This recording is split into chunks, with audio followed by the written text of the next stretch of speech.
Hello and welcome to Firstpost. You are watching Vantage with me, Alyson le Grange.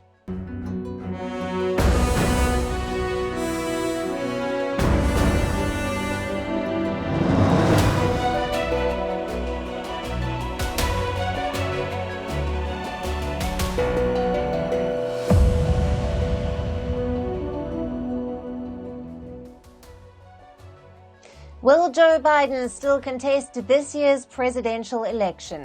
The Democrats are in disarray. Biden had hoped the first debate would put him ahead of Trump. Instead, the plan has boomeranged, and how? The U.S. president was struggling and fumbling during the debate. Biden's performance has put his nomination in doubt. Meanwhile, the U.S. is deploying more military assets to West Asia as the threat of a wider war in the region escalates. In India, a roof at the Delhi airport collapsed due to the rain. In Maldives, 2 ministers have lost their jobs for, wait for it, dabbling in black magic. Yes, we are not making this up. People in Iran are voting to pick their next president. And should junk food come with a tobacco-like warning? We'll get you the answers. First, as always, the headlines. Russia warns the U.S. over its reconnaissance drone flights over the Black Sea, says it raises the risk of direct confrontation between Moscow and NATO. This comes days after the Kremlin blamed Washington for a deadly missile strike on Crimea. In India, drama in the lower house of parliament, Lok Sabha adjourned until Monday amid uproar over the opposition's demanding a discussion on the NEET issue. French authorities ban gatherings in the Pacific territory of New Caledonia this weekend and extend a curfew. The move comes as France prepares for high-stakes snap polls starting on Sunday when the first round takes place. It will be followed by a second round on the 7th of July. Mongolians vote in its parliamentary elections. The ruling party is widely expected to win despite public anger over corruption and the state of the economy. The sparsely populated nation of 3.4 million, sandwiched between China and Russia, is voting to elect 126 members of the state Great Khural. And India to take on South Africa in the final of the Men's T20 World Cup tomorrow. This is the first time India has reached the final of a T20 World Cup since 2014. History also beckons South Africa as this is their first ever T20 World Cup final.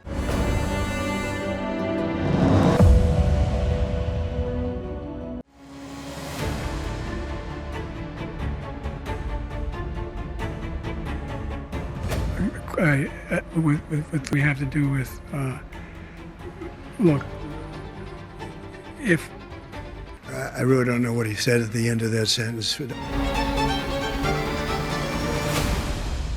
We had the greatest economy in the history of our country. I didn't have sex with a porn star.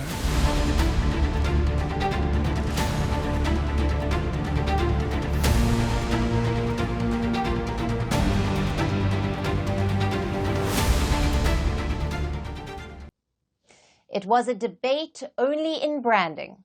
What we saw was a big American embarrassment. Donald Trump strung up a series of lies, while Joe Biden could barely string up sentences. Imagine 1.5 hours of that. Biden and Trump are nearly tied in the polls, so this debate was a very important one. The president started off the debate in a raspy, low voice. The White House later said he had a cold. But Donald Trump had no such issues. He spoke forcefully and loudly. Not always truthfully, though. So tonight, we are bringing you the top highlights from the debate. Biden's biggest challenge was his mental ability. A lot of people said he was unfit for another term. This debate could have put those concerns to rest, but Biden disappointed. He fumbled while answering key questions. Listen in. Making sure that we're able to make every single solitary person eligible for what I've been able to do with the with the COVID. With dealing with everything we have to do with. Look, if we finally beat Medicare, Well, he's right. He did beat Medicare. He beat it to death, and he's destroying Medicare. That's better than when he left office. And I'm going to continue to move until we get the total ban on the total initiative relative to what we're going to do with more Border Patrol and more asylum officers. I really don't know what he said at the end of that sentence. I don't think he knows what he said either. Trump also had his weak moments. Many of his claims were factually incorrect, but neither Biden nor the moderators fact-checked him. Here's a compilation. On January 6th, we had a great border. Nobody coming through, very few. On January 6th, we were energy independent. On January 6th, we had the lowest taxes ever. So that means he can take the life of the baby in the 9th month and even after birth, because some states, Democrat run, take it after birth. Again, we have the greatest economy in the history of our country. We have never done so well. Everybody was amazed by it. Other countries. This debate was different from past ones. For starters, neither Biden nor Trump has officially been nominated. They are presumptive nominees. Plus, there was no live audience for the debate. It was just Trump, Biden, and the moderators, quite unlike their last clash. Biden and Trump had debated in 2020 as well. Back then, it was a saga of interruptions. At one point, Biden had even told Trump to shut up. This time, interruptions were few, but that did not raise the quality of the debate. We'll get to the policy part in a bit.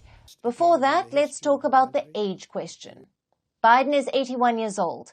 Donald Trump is 78 years old. Both men were asked about their ability to serve a second term. Instead of answering it, they got personal. Biden and Trump started comparing golf swings. He can't hit a ball 50 yards. He challenged me to a golf match. He can't hit a ball 50 yards. Look, I'd be happy to have a driving contest with him. I got my handicap, which when I was vice president. It's the biggest lie that he's a 6 handicap of all. I was an 8 handicap. Yeah. 8. Never. But I had, you know how many... I've seen you swing. I know you swing. Let's not act like children. Probably sums up the debate. That exchange was the most engaging bit of banter on Thursday. But it wasn't about the economy or abortion rights. It was about golf swings. Now we come to the policy part of it. A lot of issues were brought up for discussion: the cost of living crisis, border control, the war in Ukraine, the war in Gaza, and of course, abortion rights. Trump attacked Biden's foreign policy. He said the world was now closer to a third world war, but he did tone down his rhetoric on abortion. Many Republicans have called for a nationwide ban on the procedure, but Trump refused to endorse that. Instead, he said it must be left to the states. Biden, though, defended his policy. He accused Trump of endangering abortion rights in the country. He said the only one who wants to keep going is Hamas. Actually, Israel is the one, and you should let him go and let him finish the job. He doesn't want to do it. He's become like a Palestinian. But they don't like him because he's a very bad Palestinian. He's a weak. Never heard so much malarkey in my whole life. The only jobs he created are for illegal immigrants and bounce-back jobs, a bounce-back from the COVID. He has not done a good job. He's done a poor job, and inflation's killing our country. We created 15,000 new jobs. We brought on the position where we have 800,000 new manufacturing jobs. We are very, very close to World War III, and he's driving us there. And Kim Jong-un and President Xi of China, Kim Jong-un of North Korea, all of these, Putin, they don't respect him. They don't fear him. They have nothing going with this gentleman, and he's going to drive us into World War III. You want a World War III, let him follow and win, and let Putin say, do what you want, NATO. Biden did occasionally go on the offensive. First was on the issue of Trump's legal cases. The former president is a convicted felon. He's been found guilty on 34 criminal counts. As expected, Biden did play on that during the debate. The second issue was veterans. Biden's son served in the U.S. military. But Trump had once called captured soldiers suckers and losers. Again, Biden played on that to his advantage. He was standing with his 4-star general, and he told me, he said, I don't want to go in there because they're a bunch of losers and suckers. My son was not a loser, was not a sucker. You're the sucker. You're the loser. Think of all the civil penalties you have. How many billions of dollars do you owe in civil penalties for molesting a woman in public, for doing a whole range of things, of having sex with a porn star on the night while your wife was pregnant? I mean, what are you talking about? You have the morals of an alley cat. So that was the debate. On form and accountability, Trump clearly won it because Biden was mostly fumbling. He came across as unfit for another term. But on policy, it was a nightmare. Trump made a series of wild and unsubstantiated claims. He also did not spell out his strategies. For example, Trump promised to end the wars in Gaza and Ukraine, but he did not say how he would do it. If you're watching this in America, you must feel disenchanted. You just saw two candidates without charisma, new policies, or initiatives. Whoever wins in November, the future looks bleak for the U.S. Now that you've seen the debate highlights, let's come to the aftermath. Obviously, Biden wasn't at his best, but that isn't the big worry. The fear is that Biden doesn't get better than this. Let's look at him again. Make sure that all those things we need to do, child care, elder care, making sure that we continue to strengthen our healthcare system, making sure that we're able to make every single solitary person eligible for what I've been able to do with the with the COVID. With dealing with everything we have to do with. Look, if we finally beat Medicare, and I'm going to continue to move until we get the total ban on the total initiative relative to what we're going to do with more Border Patrol and more asylum officers. President Trump? I really don't know what he said at the end of that sentence. I don't think he knows what he said either. Both of those moments raised alarm bells. They took place early in the debate, and the Democratic Party had a meltdown. Here are some of the reactions. One Democratic lawmaker said it was a disaster. Another simply called it horrific. A third said he wanted to jump off a bridge. Biden's own assessment was different, of course. He stopped by a waffle shop after the debate and said this. How did you perform tonight? I think we did well. Biden went to the Waffle House with his wife Jill Biden, and her Twitter or X post didn't imply that she shared his confidence. Jill Biden tweeted, "I hope you heard his heart tonight." So she also knows that Biden's debating skills weren't up to scratch. California's former First Lady said, "Tonight was heartbreaking in many ways. This is a big political moment. There's panic in the Democratic Party. It's going to be a long night." One of Biden's opponents had an interesting point to make. Nikki Haley said, "Mark my words, Biden will not be the Democratic nominee. Republicans, get your guard up." Now, this is a scenario that Democrats have constantly denied. They have all said that they are completely behind Joe Biden. California Governor Gavin Newsom repeated this last night. Well, how about the substance? Again, I mean... But it's the performance everyone's talking about, Governor. I care about the substance. You have to address the performance. Would you be willing to take that ticket? I'm not even... It's not Everyone's even... talking about the performance. I'll never turn my back on Are you President ready to Trump. take? But despite that show of loyalty, there were definitely panic in the Democratic camp last night. And amid that panic, the thought must have crossed their minds. What if Biden were to withdraw? Would a different candidate have a better chance at defeating Trump? It would be almost unprecedented, but it is possible. The only other time an incumbent president withdrew his nomination was in 1968. The U.S. president at the time, Lyndon B. Johnson, withdrew from the race. He knew he was unpopular, so he let someone else contest in his stead. Biden could do the same thing, but it wouldn't be easy. Firstly, this would have to be Biden's choice. He cannot be forced to drop out. If Biden doesn't want to withdraw, the Democrats can't make him. But if he does, then other Democrats could stake claim to their party's nomination. Looking at this debate, that might be the best course of action. Not because Biden is guaranteed to lose. After all, there are still 4 months to go for the elections. Biden does have time to turn things around. And there's a second debate in September, where he could make a better showing. But that isn't the issue. What we saw today was an 81-year-old Biden clearly struggling. Even if he wins, what is the guarantee that episodes like this won't become more common, especially at the later stages of his second term? That is something the Democrats should start worrying about. Winning elections isn't the only thing. You also have to govern after you win. The Democrats should panic about that as well. Now let's look at the situation in West Asia. The US is certainly keeping a watch. Yesterday, even as the debate debacle was taking place, the Biden administration issued an alert. The US Embassy in Beirut told American citizens to avoid traveling to Lebanon. They said the security environment remains complex and can change quickly. At the same time, the US is moving its military assets in the eastern Mediterranean Sea. It is positioning ships closer to the Israel and Lebanon, and these moves indicate one thing, that tensions between Israel and Hezbollah are escalating, and a full-blown war could erupt at any time. Here's our report. On Tuesday, the Pentagon made this statement.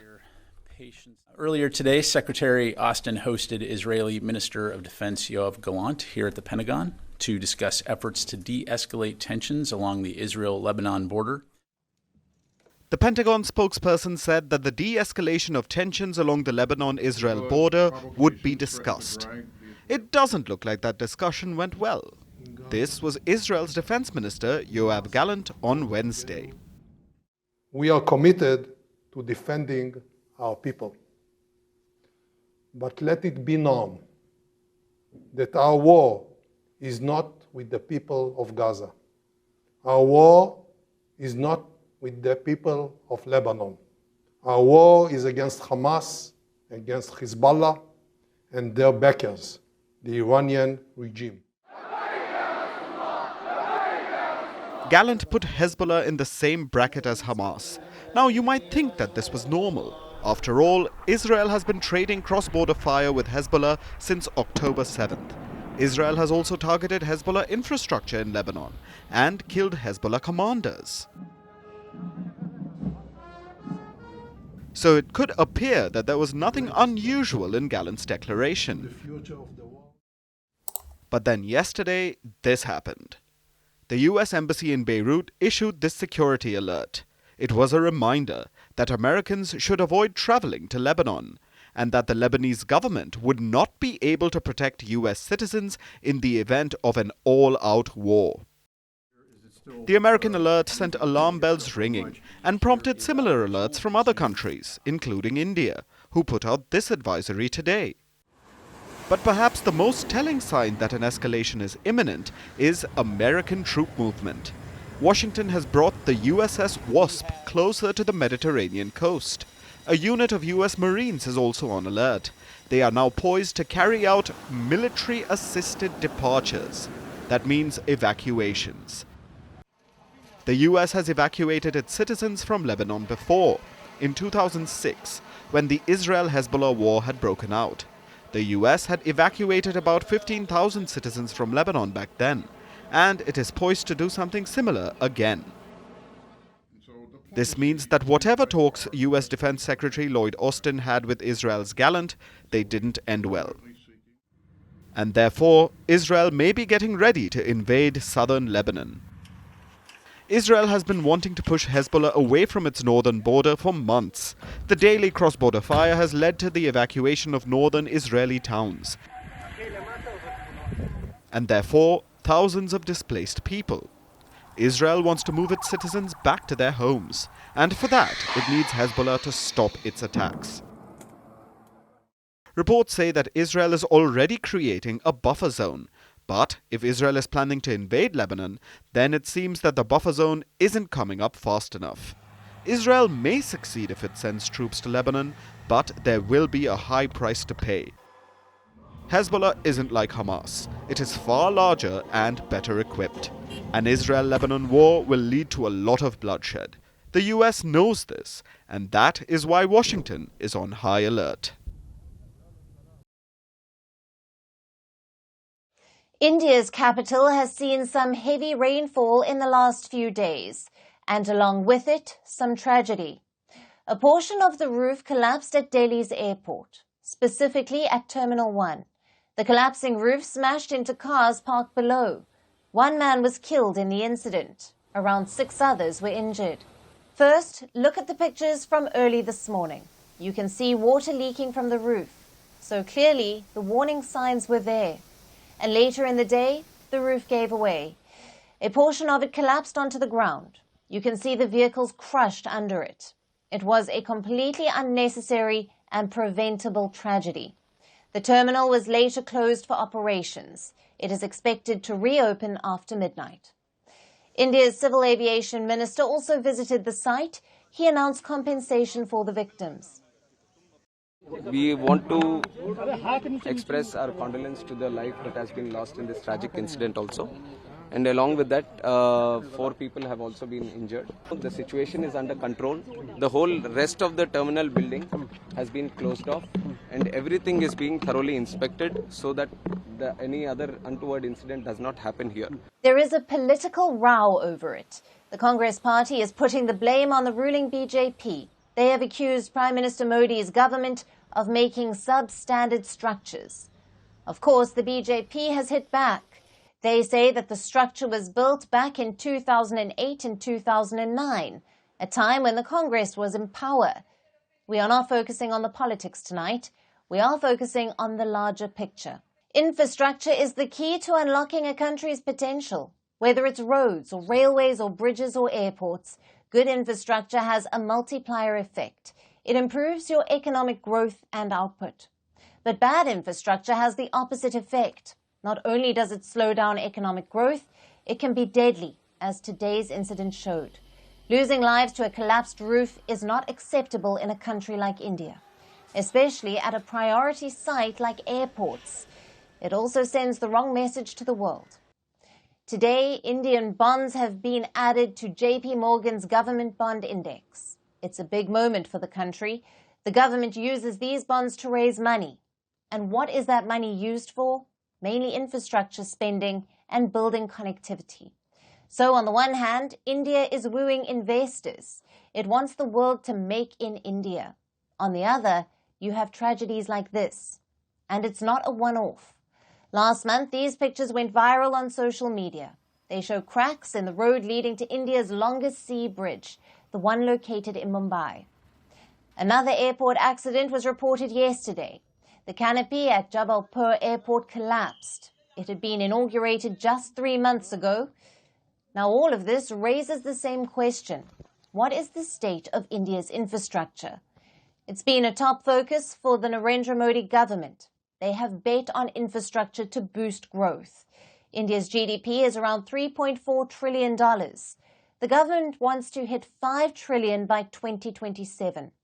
But for that, infrastructure is key. India will have to spend $1.4 trillion on infrastructure to reach that GDP level. It's a very ambitious plan. The focus is on sectors with a multiplier effect, like roads, power, and renewable energy, and the trajectory is good. Now, India's infrastructure spending will be 143 lakh crore between 2024 and 2030. That's double the period from 2017 to 2023. So the government is clearly focusing on it. But with infrastructure, it's not just about the quantity, it's also about the quality. As today's tragedy showed, it's important to build good quality infrastructure. If not, you cannot build investor confidence. The Maldives has just arrested 2 ministers, and you won't believe why. Because the ministers dabbled in black magic. As far as political scandals go, this is a strange one.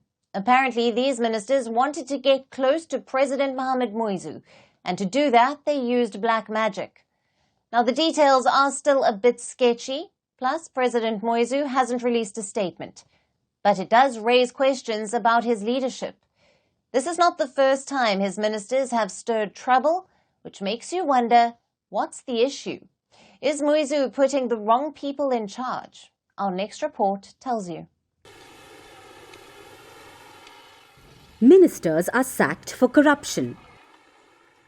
They're sacked for incompetence. But when was the last time a minister was fired for black magic? Well, the answer is last Sunday. That's when 2 Maldivian ministers were arrested by local police. Their crime? Apparently doing black magic on President Mohamed Muizzu. Let's meet the Houdini pair first. Fatima Shamnaz Ali Salim was a state minister for climate change. Her co-conspirator was her ex-husband Adam Raziz, a minister at the president's office. The cops are tight-lipped about this case. They haven't confirmed or denied the black magic angle, but it wouldn't be a first in the Maldives. In April 2023, a 62-year-old woman was stabbed to death. Her neighbors say she dabbled in black magic. Another incident dates back to 2012. Organizers at a political rally threw roosters at government officials. Actually, scratch that. They threw cursed roosters. So the island does have a streak of weird ceremonies and black magic. It's not clear what these 2 ministers did, but their goal was to reportedly get close to the president, which is strange because they are long-time allies. These ministers worked with Muizzu when he was mayor of Malé. So did the relations sour, or is there something bigger at play? Only the investigation can tell us that. Sorcery isn't a crime in the Maldivian Penal Code, but Islamic law frowns upon it. So the arrested ministers could be in a lot of trouble. Again, it wouldn't be a first. Muizzu's ministers have landed in trouble before. Earlier this year, India's Prime Minister Narendra Modi visited the Lakshadweep Islands. A few ministers had a meltdown. They abused PM Modi and Lakshadweep on social media. Their actions plunged bilateral relations to a new low. So 3 ministers had to be suspended. Makes you wonder, is Mohamed Muizzu just bad at picking ministers, or does trouble just follow him?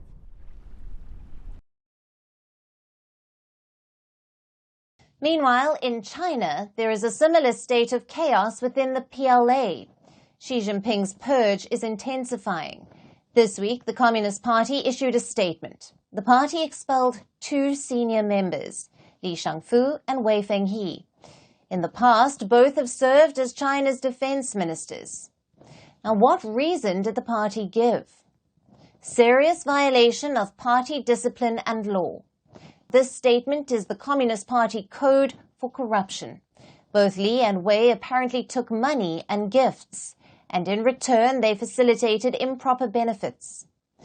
That's the official line of the Communist Party. They don't usually like to get into details, but sacking 2 senior officials and announcing the decision to the public is quite a rare move. It is also an extreme measure. But this is just the tip of the iceberg. Xi Jinping is cleaning up the PLA. In recent months, over a dozen officials have been purged. This includes senior generals, as well as executives from China's defense industry. And this purge is not over yet. This month, Xi Jinping paid a visit to a military base. He met with top PLA officials. The Chinese president told them to double down on corruption. I have a few quotes with me. Listen to what Xi Jinping said. The gun barrel must always be grasped by people who are loyal and reliable to the party.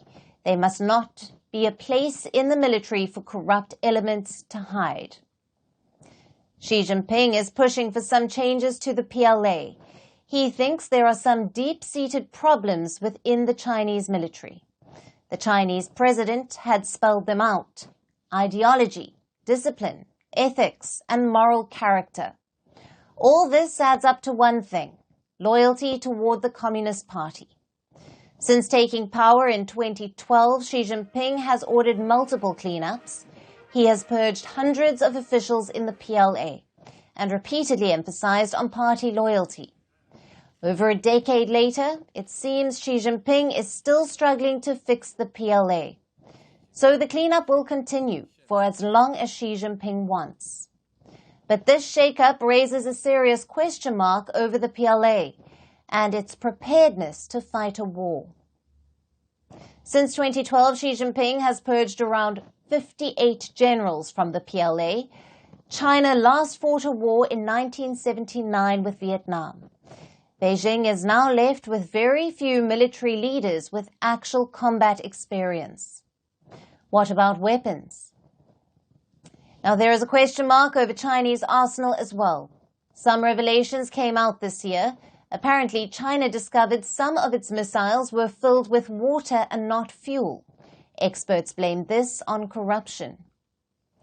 A group of them wrote an open letter. It said these flaws would compromise missile operations. Xi Jinping came down hard on the Chinese military. He went after China's rocket force.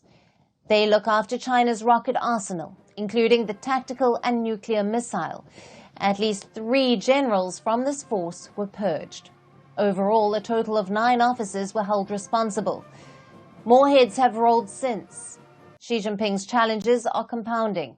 He wanted to build a world-class military by 2050. But most observers agree. A corrupt force will underperform on the battlefield. At best, these purges are a hollowing out of the PLA. Now on to Cambodia. The country now has its own version of WhatsApp. It's called Cool App. The app was launched to rival WhatsApp and Telegram. The app founder says it uses end-to-end encryption, so data and calls will remain secure. But critics fear it could be used for surveillance. Will Cambodia spy on its citizens with this new app? Our next report tells you. This is Cool App. You can call through it, you can chat on the app, you can make video calls. Chats are said to be end-to-end encrypted. This is Cambodia's first chat social media application. Cool App was developed by many Cambodian IT professionals. The work started in 2021 and it's taken over 3 years.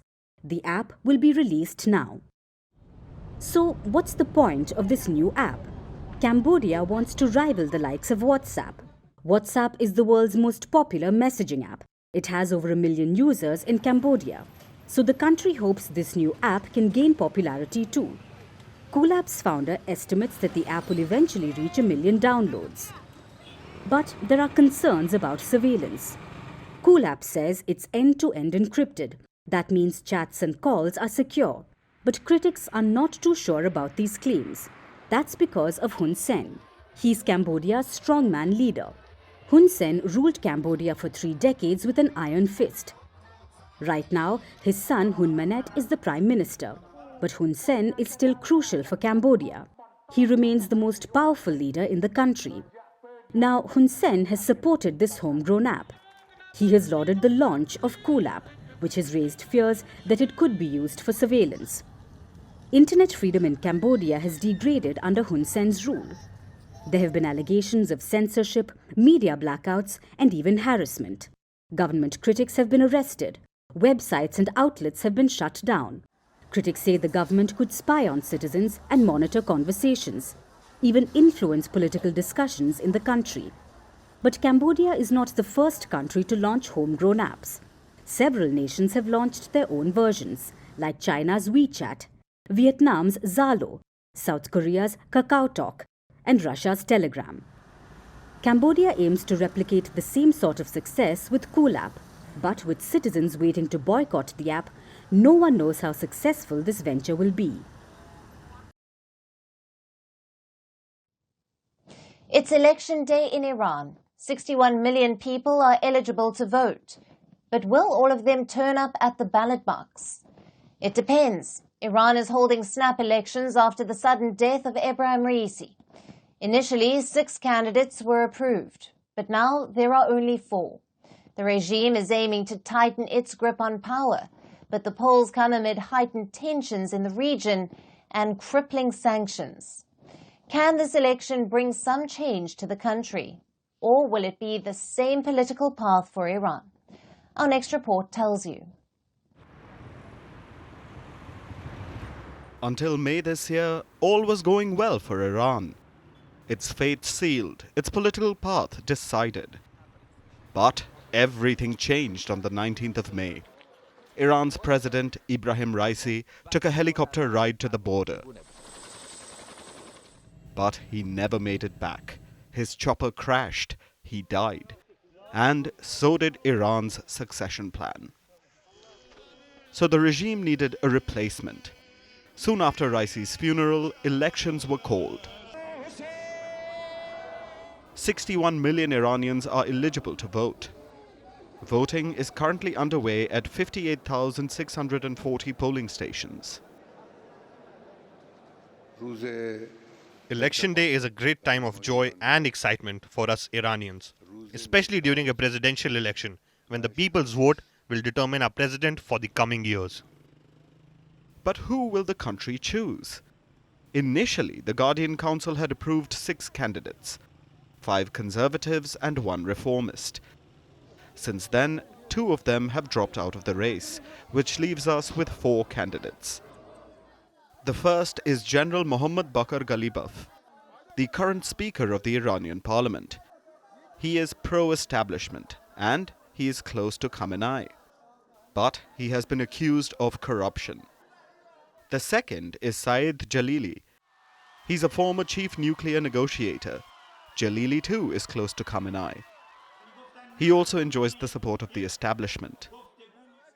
Then there's former Justice Minister Mostafa Pur Mohammadi. These are the 3 conservative candidates on the ballot. Which brings us to the only reformist, Dr. Masood Pezeshkian. He served in the parliament, he was a former health minister, and he's hoping for a breakthrough. Pezeshkian has promised a lot. He wants to improve relations with the West. He wants to revive nuclear talks. He's even called Iran's morality police immoral. Just the way we can talk to each other, we can also learn to talk to our neighbors and rest of the world. We cannot fight everyone. We should not fight. We should not show aggression to others. But will he make a breakthrough in the elections? Right now, the 2 frontrunners are Ghalibaf and Jalili. But if the votes get divided between them, it could be a boost for Pezeshkian.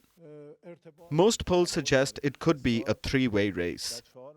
The elections come amid regional tensions in West Asia, crippling sanctions, a staggering economy, domestic discontent, plus there's voter apathy, and Iran's hijab laws. At the last poll in 2021, the turnout was just under 49%. Voters opted to just stay away, and the establishment wants to prevent it this time. The longevity, stability, reputation, and honor of the Islamic Republic depends on the people's participation. This election is not just about Iran's president, it's also about the country's future. In Iran, the supreme leader is the be-all and end-all. Khamenei is 85 years old. He was looking at a successor. Raisi was that man. After his death, Iran's regime is hoping to establish some normalcy, to show that they still have their grip on power. Will they be able to achieve that with this election?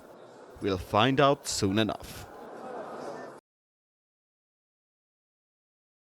Our next story is about SpaceX, the private spacecraft company controlled by technology mogul Elon Musk.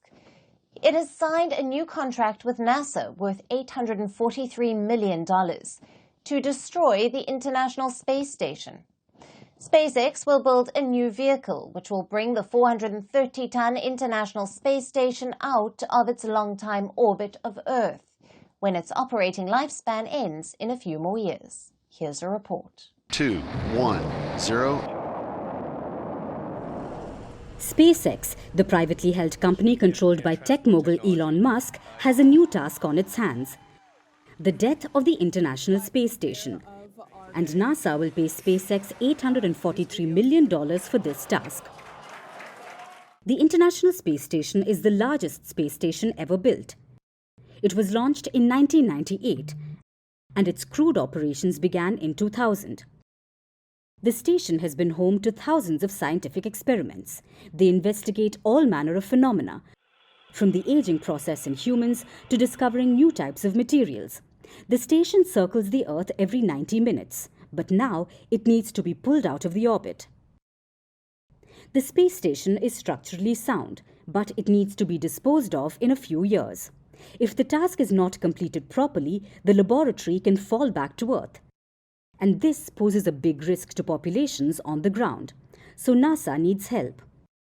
According to the agency's Director of Space, selecting a US deorbit vehicle for the International Space Station will help NASA and its international partners ensure a safe and responsible transition in low Earth orbit at the end of station operations. This decision also supports NASA's plans for future commercial destinations and allows for the continued use of space near Earth. Which is why NASA is involving SpaceX. The company will make a vehicle. It will latch onto the 430-ton International Space Station, which is roughly the size of a football field. Then, the vehicle will guide the craft as it plunges out of Earth's orbit. The deorbit vehicle will help the station slam back into the thick planetary atmosphere. Together, they will travel more than 27,000 kilometers per hour. And eventually, the station will be retired. Exactly when the space station will cease operations is not clear, but it's expected to happen in a few years. The US and Russia lead the International Space Station project. Europe, Canada, and Japan play supporting roles. All the partners have agreed to fund the station till 2030. NASA hopes that the space station will be ready for its retirement by then. And with that, it will be the end of an era. Junk food is the new tobacco. We aren't saying this. One of the world's leading experts is. Professor Carlos Monteiro of the University of Sao Paulo is making headlines everywhere. He says that junk or ultra-processed food should be sold with tobacco-style warnings. Why? Because there is a growing evidence of the risks that it poses. So what risks do such foods carry? Can tobacco-style warnings help reduce junk food consumption? We will discuss this, but first let's talk about the basics. What is ultra-processed food? It refers to food that has undergone multiple industrial processes. Basically, food that has been beaten to a pulp, then covered in flavors and colors. Such food is both ready to eat and tasty, at least usually. This makes it a convenient choice. The obvious examples are burgers, chips, chocolates, and fizzy drinks. But did you know that baked goods, protein bars, and yogurts also fall into this category? Study after study says that ultra-processed food is unhealthy. Its risks have been heavily documented. In fact, ultra-processed food is directly linked to 32 diseases, be it mental, respiratory, cardiovascular, or gastro. Name a disease, and junk food most likely makes it worse. It increases risk of obesity by 66%, of cardiovascular disease by 50%, type 2 diabetes by 12%, mental disorders by 53%, depression by 22%, and it is also linked to asthma and cancer and increases the risk of death by 21%. This is horrifying, yet the consumption of junk food is on the rise across the world. The UK, the US consume the most ultra-processed food in the world, followed by France and Sweden. India is 13th on the list. For people who are younger or poorer, junk food typically comprises 80% of their diet. There is an estimate of $1 trillion cost of the obesity epidemic for 2030. There is also an estimate of a 3% loss in gross domestic product. So simply, countries cannot afford, and particularly lower income countries cannot afford to have such an epidemic affecting them. So this is not an individual's problem. It's a policy issue, which is why Professor Monteiro suggests that it is time for harsh measures. He has called for a ban on sales of junk food to schools and hospitals. He has urged that fresh foods be subsidized and that tobacco-style warnings are given on ultra-processed food packaging. He has drawn parallels between ultra-processed food and tobacco companies. After all, both cause numerous serious illnesses. Both can lead to premature mortality. Both are produced by transnational corporations which make huge profits from selling products that can be addictive, and makers of both lobby against regulation. So the parallels make sense. But can tobacco-style warnings work to curb consumption of ultra-processed food? Have such warnings worked for tobacco? Yes, they have been more than successful. Health warnings on tobacco packaging are one of the most cost-effective ways to curb smoking, especially when they combine text and pictures. They have proven to be incredibly powerful in increasing public awareness of the serious health risks of tobacco. They have proven to motivate users to quit, and also to reduce the appeal of tobacco as a whole. Such warnings are so successful, there have been calls to use them elsewhere as well, like on climate-damaging products or on social media. Now, only time will tell if they are employed to curb the consumption of ultra-processed food. With junk food displacing healthy diets globally, it may be time for some harsh measures. And now it's time for Vantage Shots, images that tell the story. Drone video shows huge sinkholes swallowing parts of Illinois soccer field. Russian scientists conduct autopsy on 44,000-year-old permafrost wolf carcass. And the Olympic symbol was unveiled on the Arc de Triomphe ahead of the Games in Paris. Finally, taking you back in history, on this day in 1919, the Treaty of Versailles was signed in France. The agreement between Germany and the Allied nations marked the end of World War I. Leaving you on that note, thank you for watching. Have a great weekend.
Across to the West Indies, what can you expect from this?